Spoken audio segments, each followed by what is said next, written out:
नमस्कार साथियों, स्वागत है आपका एपीसीएस पॉइंट पर। साथियों, हम लोग लुसेंट ऑब्जेक्टिव की पुस्तक से जो है जितने एमसीक्यू क्वेश्चंस हैं उन सबको देख रहे थे। इसी क्रम में देखते हुए हम लोग जो है सिंधु घाटी सभ्यता से बनने वाले जितने प्रश्न थे उन सारे प्रश्नों को देख लिए थे। वैदिक काल से जितने प्रश्न बनने वाले थे, चाहे वो उत्तर वैदिक काल हो या वैदिक काल हो, उन सारे प्रश्नों को देख लिए थे। आज इसी कड़ी को आगे बढ़ाते हुए हम लोग एक नए टॉपिक को शुरुआत कर रहे हैं। उस नया टॉपिक है अब जो है महाजनपद काल। महाजनपद काल से बनने वाले जितने भी प्रश्न होंगे आज उन सभी प्रश्नों को करेंगे। चलिए दोस्तों, वीडियो शुरू करने से पहले आप लोगों से एक रिक्वेस्ट है, एक आग्रह है कि आप लोग अगर चैनल पे नए हैं तो चैनल को सब्सक्राइब कर दीजिए, और वीडियो आप लोगों को अगर अच्छा लग रहा है, मेरी मेहनत आप लोगों को पसंद आ रही है तो आप लोग लाइक कर दीजिए।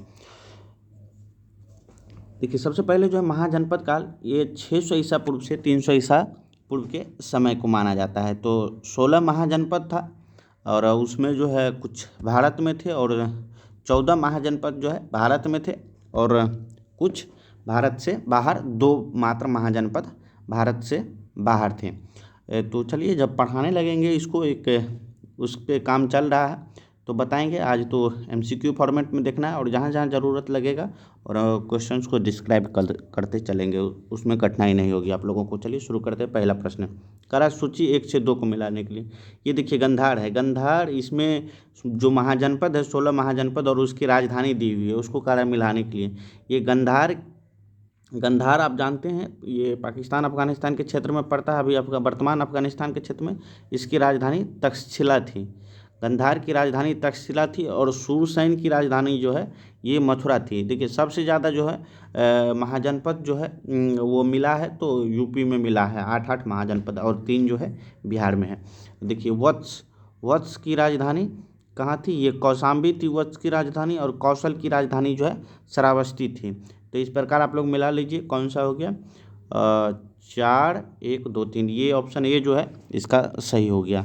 नेक्स्ट प्रश्न है, हर्यक वंश के किस शासक को कुनिक कहा जाता है? तो हर्यक वंश के जो है अजात शत्रु को जो है इसको कुनिक के नाम से भी जाना जाता है, और हर्यक वंश के संस्थापक बिंबिसार थे, और इसमें जो है अजात शत्रु को कुनिक नाम से जाने जाते थे। ये उदयन जो है अपनी राजधानी को पाटलिपुत्र लाया था।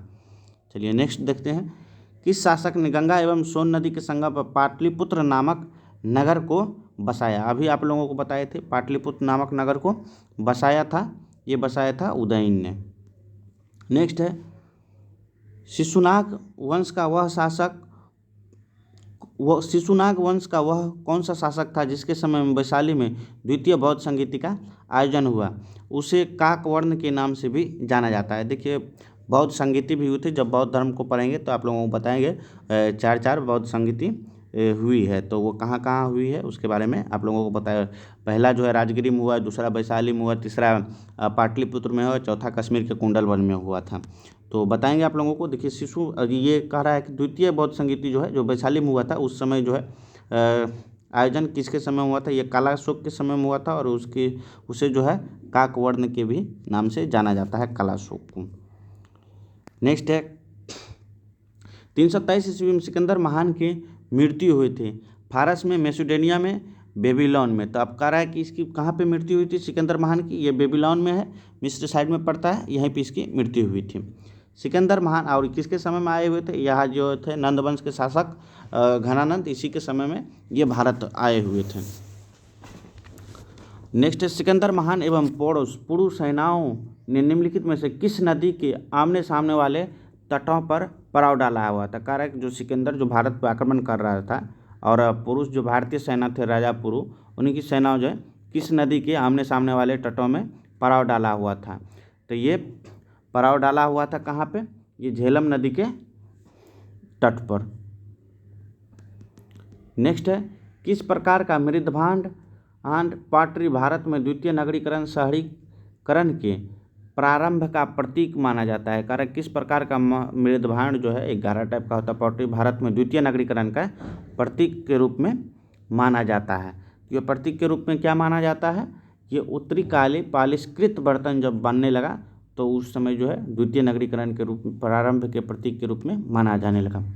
पाली ग्रंथों में गांव के मुखिया को क्या कहा जाता है? कारण पाली के जो ग्रंथ है पाली भाषा में, उसमें जो है गांव के मुखिया को क्या कहा जाता है? इसमें गांव के मुखिया को भोजक या ग्राम भोजक कहा जाता था पाली के ग्रंथों में, पाली भाषाओं में। अब जहाँ भाषा का विकास जब पढ़ेंगे तो उसमें ये सारे के सारे चीज़ दिया गया है। चलिए नेक्स्ट देखते हैं। उज्जैन का प्राचीन नाम क्या था? तो आप सभी को पता है कि उज्जैन का प्राचीन नाम क्या था। ये अवंतिका नाम था उज्जैन का, और इसकी राजधानी, ये भी 16 महाजनपद में शामिल था। इसकी राजधानी अवंती या अवंतिका था। चलिए, नंद वंश का संस्थापक कौन था? नंद वंश का संस्थापक था महापद्म नंद। आप लोग को पता है नंद वंश के संस्थापक महापद्म थे, नंद थे। इस वंश के अंतिम शासक जो थे घनानंद थे, जिसकी हत्या जो है चंद्रगुप्त करके और वहाँ की गद्दी पर बैठे थे चाणक्य के सहयोग से। ग्रीक यूनानी लेखकों द्वारा अग्रमीज जड्रमीज कहा गया है। कह रहा है कि ग्रीक जो है यूनानी लेखकों के द्वारा अग्रमीज और जंड्रमीज किसे कहा गया है? ये किसे कहा गया था? ये घनानंद को ही कहा गया था। प्राचीन भारत में पहला विदेशी आक्रमण किनके द्वारा किया गया है? तो प्राचीन भारत में जो है पहला विदेशी आक्रमण किया गया था ईरानियों के द्वारा। नेक्स्ट है, प्राचीन भारत में दूसरा विदेशी आक्रमण एवं पहला यूरोपीय आक्रमण जो है किसके द्वारा किया गया था? तो ये किया गया था यूनानियों के द्वारा। कि प्राचीन भारत में पहला विदेशी आक्रमण किनके द्वारा किया गया था? तो वो होगा ईरानियों के द्वारा। और प्राचीन भारत में दूसरा विदेशी आक्रमण एवं पहला यूरोपीय आक्रमण तो वो किया गया था यूनानियों के द्वारा। इस चीज़ को आप लोग ख्याल रखिएगा। नेक्स्ट है, ईरान के हखमनी वंश के शासक ने किस शासक ने भारतीय भूभाग को जीतने के बाद उसे फारस साम्राज्य का 20वां प्रांत बना दिया? कारण ईरान में जो हखमनी वंश के शासक थे वो भारत कौन सा ऐसा शासक था जिसने भारतीय भूभाग को जीतने के बाद जो है उसे फारस साम्राज्य के 20वां प्रांत के रूप में उसको जो है बना दिया? तो ये डेरियस थे, राजा डेरियस थे, और इसका दूसरा नाम था दायराबाहु फर्स्ट। तो इसी ने जो है 20वां प्रांत के रूप में बनाया था। हाइडेस्पस या विशेषता, हाइडेस्पीज कहा जाता है, यहाँ देखिए टाइपिंग मिस्टेक भी या यह नाम भी हो सकता है। या विशेषता, आधुनिक नाम झेलम का युद्ध 326 ईसा पूर्व किन किन शासकों के बीच हुआ था? आप लोगों को अभी बताए थे, सिकंदर एवं पौरस के मध्य हुआ था। राजा पौरस थे उस क्षेत्र के। सिकंदर ने भारत पर कब आक्रमण किया था? अभी आप लोगों को बताए थे 326 ईसा पूर्व में जो है सिकंदर जो है भारत पर आक्रमण किया था। नेक्स्ट है, फिर मिलान करना है। अब देखिए इसमें शासक दिया हुआ है और मगध का इधर उस वंश से रिलेटेड है, कौन किसके शासक थे? तो बिंबिसार आप लोगों को पता है हर्यक वंश के शासक थे। कालाशोक ये शिशुनाग वंश के थे। महापद्म नंद ये नंद वंश के थे। और बिंदुसार जो है ये मौर्य वंश के थे। तो इस प्रकार आप लोग कूट मिला लीजिएगा, बता तो दिए ही हैं। चलिए नेक्स्ट है, सूची 1 को दूसरे, इधर महाजनपद है और उसका जो है आधुनिक क्षेत्र है मगध में पटना के गया जिला तक इसका सीमा है। वत्स कौशल का अवध वाला क्षेत्र है। अवंती का जो मालवा वाला क्षेत्र है, और वत्स का जो है इलाहाबाद वाला क्षेत्र है। इसका जो है लगभग सारे के सारे जो है मिला हुआ ही है आधुनिक क्षेत्र। तो मगध की प्रथम राजधानी कौन थी? तो मगध की प्रथम राजधानी जो है गिरिब्रिज के नाम से भी जाना जाता है और राजगिरी के नाम से भी जाना जाता है। किस शासक द्वारा सर्वप्रथम पाटलिपुत्र का राजधानी के रूप में चयन किया गया है? तो कह रहा है ऐसा कौन सा शासक था जिसने पाटलिपुत्र को जो है राजधानी के रूप में चयन किया था? ये उदयी ने जो है चयन किया था। 16 महाजनपदों की सूची उपलब्ध होती है। ये बौद्ध ग्रंथ है अंगुत्तर निकाय से, इसी से उपलब्ध होती है। निम्नलिखित में से मगध का कौन सा राजा सिकंदर महान के समकालीन थे? अभी आप लोगों को बताए थे ये घनानंद जो है सिकंदर महान के जो है समकालीन थे।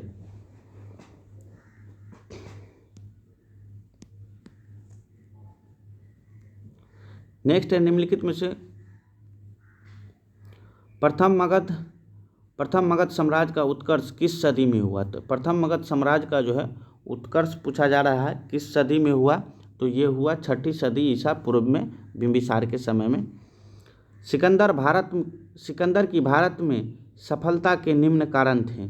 उसकी जो है भारत में सफलता के निम्न कारण थे। तब भारत में कोई केंद्रीय सत्ता नहीं थी, उनकी सेना श्रेष्ठ प्रकार की थी, उसे देशद्रोही भारतीय शासकों का सहयोग मिला, वह एक अच्छा प्रशासक था। तो ये एक अच्छा प्रशासक था। इनके ये सारे के सारे कारण थे, क्योंकि तभी जो है भारत में कोई केंद्रीय सत्ता नहीं थी, उनकी सेना भी श्रेष्ठ थी, उसे देशद्रोही भारतीय शासक जैसे कुछ उनका सहयोग में मिला, और वह एक अच्छा प्रशासक भी था।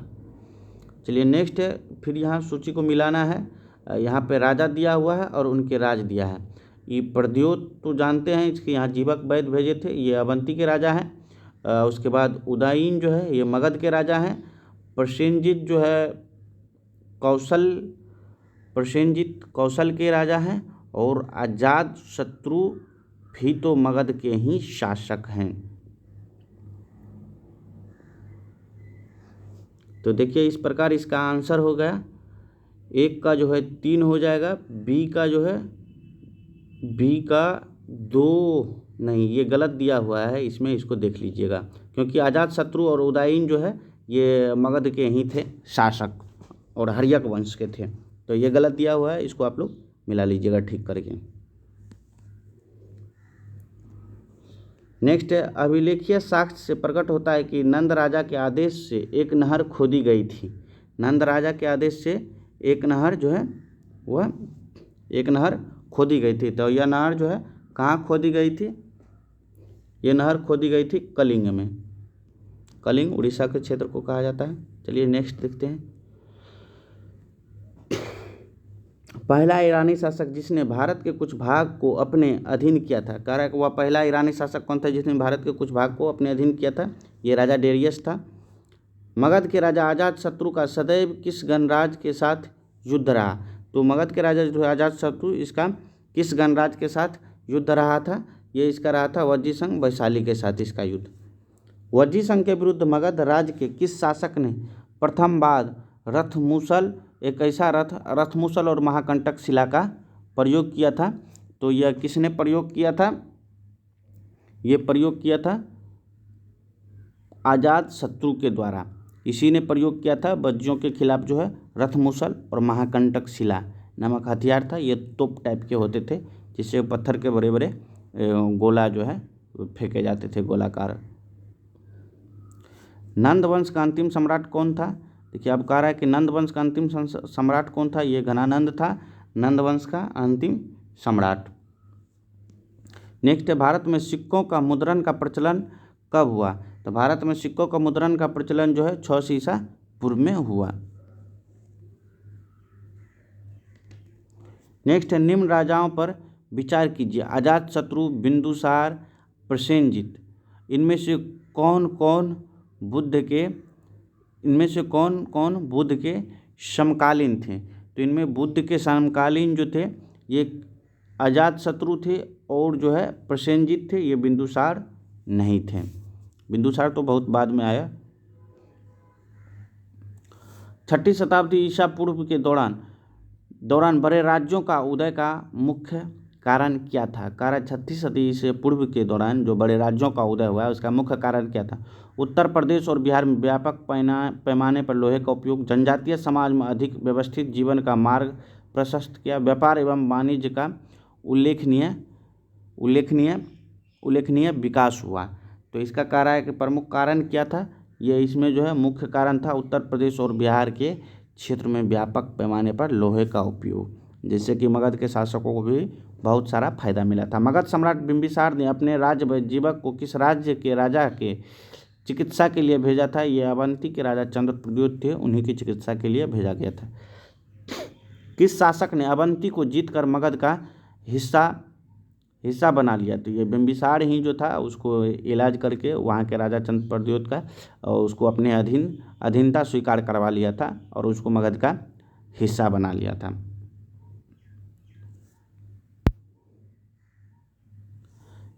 नेक्स्ट, किस मगध शासक ने अंग का विलय अपने राज्य में कर लिया? कारण किस मगध शासक जो है अंग का विलय जो है अपने राज्य में कर लिया?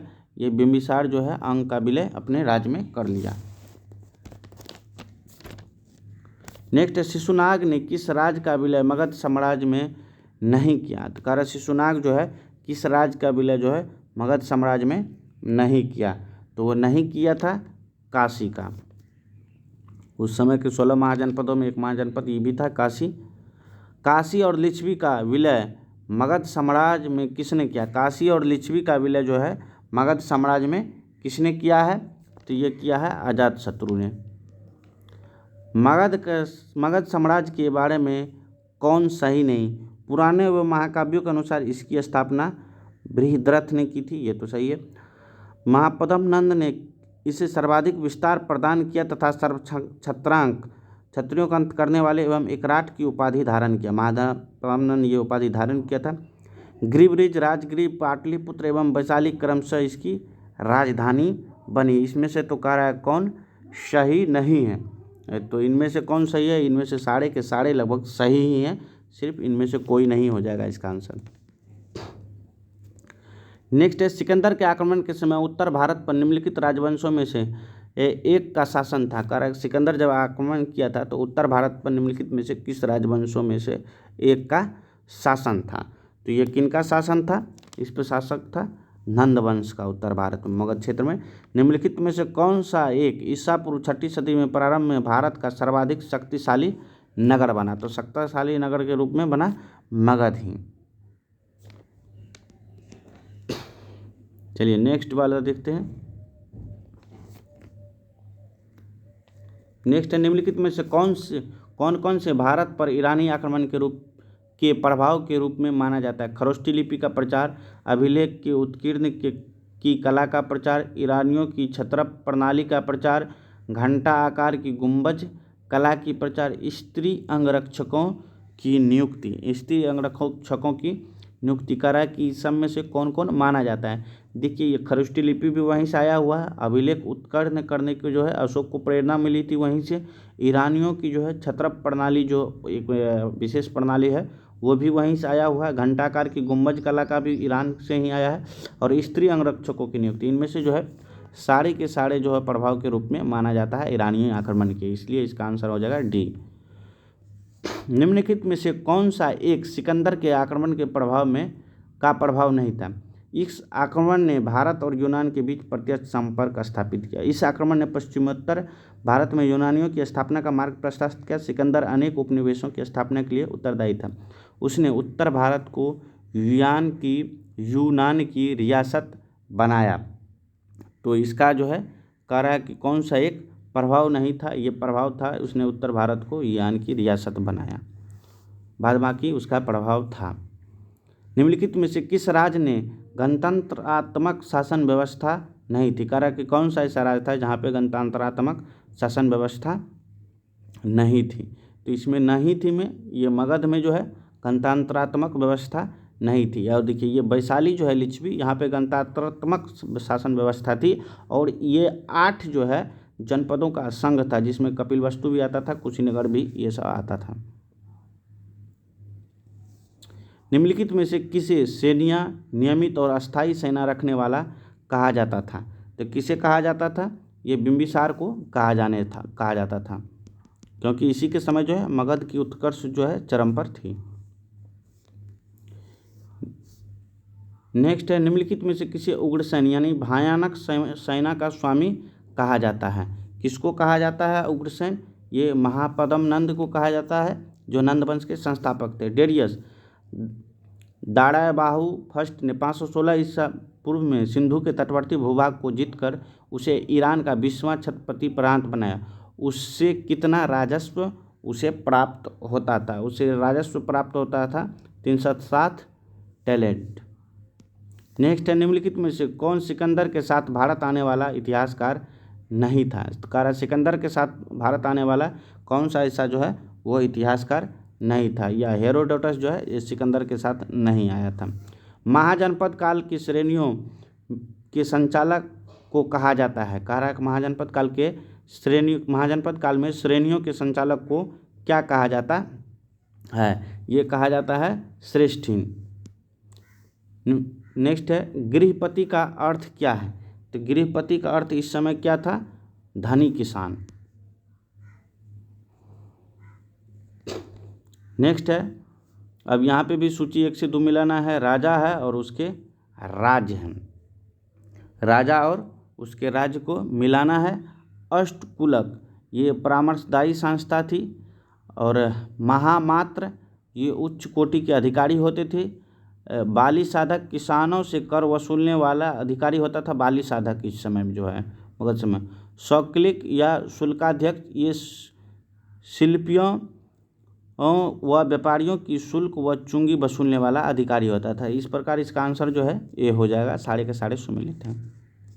नेक्स्ट है, मगध के किस प्रारंभिक शासक ने राज्यारोहण के लिए अपने पिता की हत्या एवं इसी कारणवश अपने पुत्र द्वारा मारा गया था। देखिए ये जो है ये अजातशत्रु ही प्रारंभ किया था। अजातशत्रु के पिता थे बिंबिसार, और जो है इसकी हत्या करके वो खुद शासन में बढ़ते हैं, और अजातशत्रु की हत्या उसी का पुत्र जो है उदयन का कर दिया था। इसलिए मगध का जो है हर्यक वंश, इसलिए इसको पितृहंता वंश भी कहा जाता है, क्योंकि 2-3 शासक लगातार हुए, 2 शासक अजातशत्रु और उदयन ऐसा थे जो कि अपने पिता की हत्या कर करके ही जो है राजा बने हुए थे। नेक्स्ट है, विश्व का पहला गणतंत्र वैशाली में किसके द्वारा स्थापित किया गया था। ये लिच्छवियों के द्वारा जो है विश्व का पहला गणतंत्र वैशाली में स्थापित किया गया था। नेक्स्ट है, सूची 1 को 2 से मिलाना है। महाजनपद है और उसकी राजधानी दिया हुआ है। देखिए कुरु की राजधानी कहाँ थी, इसकी राजधानी जो है इंद्रप्रस्थ थी। पंचाल की राजधानी जो है अहिछत्र था, और कौशल की राजधानी जो है साकेत है। वत्स की राजधानी जो है कौशाम्बी है। तो इस प्रकार इसका हो जाएगा ऑप्शन बी नंबर। नेक्स्ट है, निम्नलिखित में से कौन सा एक बौद्ध ग्रंथ 16 महाजनपदों का उल्लेख करता है। ये अंगुत्तर निकाय जो है बौद्ध ग्रंथ है, जिससे जो है 16 महाजनपदों का उल्लेख इसमें मिलता है अंगुत्तर निकाय में।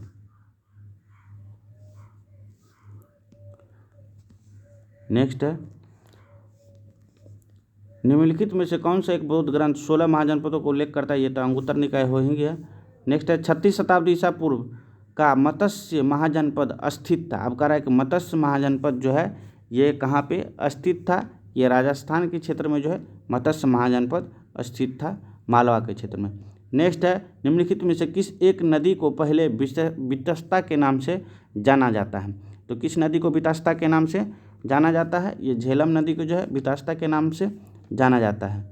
चलिए दोस्तों, इस प्रकार जो है इस मगध महाजनपद से बनने वाले जितने प्रश्न थे सारे के सारे समाप्त हो गया। मिलेंगे आप लोगों से नेक्स्ट वीडियो में, तब तक आप लोग पढ़ते रहिए, मस्त रहिए, स्वस्थ रहिए। जय हिंद।